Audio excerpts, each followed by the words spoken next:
Hey, I'm Ryan Reynolds. Recently, I asked Mint Mobile's legal team if big wireless companies are allowed to raise prices due to inflation. They said yes. And then when I asked if raising prices technically violates those onerous two-year contracts, they said, "What the f*** are you talking about, you insane Hollywood ass?"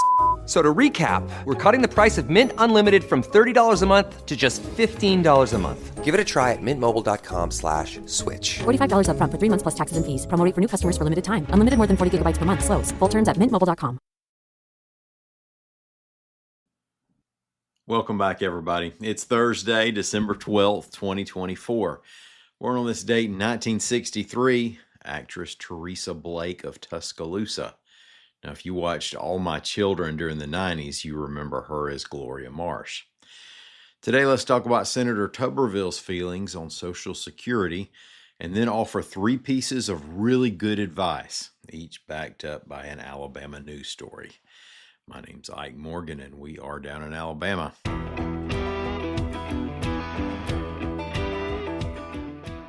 U.S. Senator Tommy Tuberville of Alabama is sounding off again about the state of Social Security, reports AL.com's Howard Koplowitz. And he's promising that the Trump administration will reform it.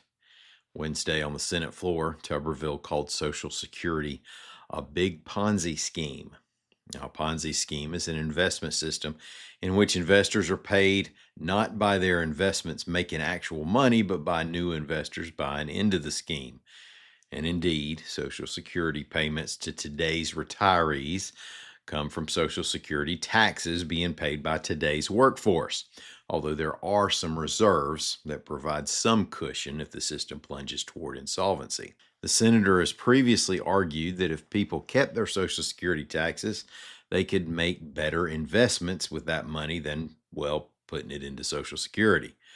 On Wednesday, Tuberville said, quote, "Here's the sad truth. The American people don't have the confidence that they will see all the money they paid into Social Security over the years," end quote. President-elect Trump has promised to maintain the current retirement age and to remove Social Security taxes. The Committee for a Responsible Budget believes the removal of those taxes is among the Trump policies that could widen the program's deficits.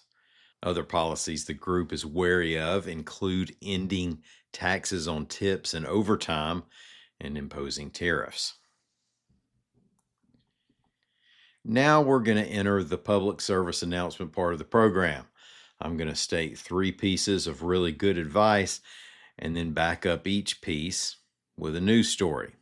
Now, first, don't believe everything you see on the internet.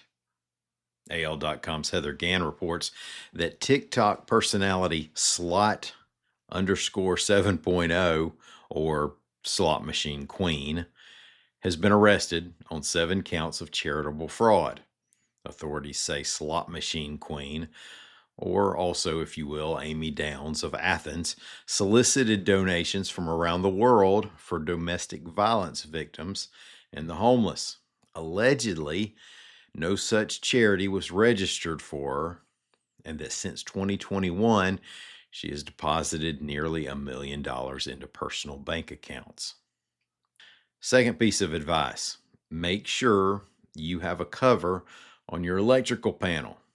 Now, this is important because you don't want to accidentally make contact with a hot wire in there, but it's also important if you're a business and OSHA pays a visit.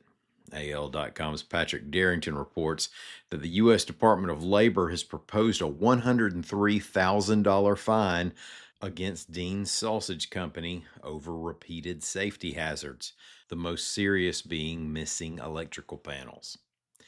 And finally, our last piece of advice for the day, remember that we're in the secondary severe weather season.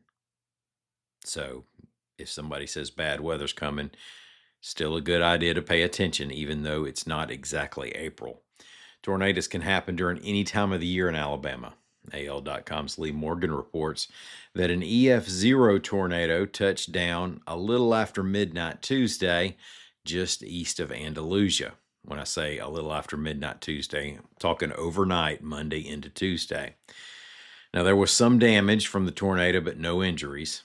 It was 20 yards wide and stayed on the ground for about a third of a mile. Thank y'all so much for listening to us. We're going to be back here again tomorrow. Till then, as always, y'all come on by and see what we're doing on the internet at al.com.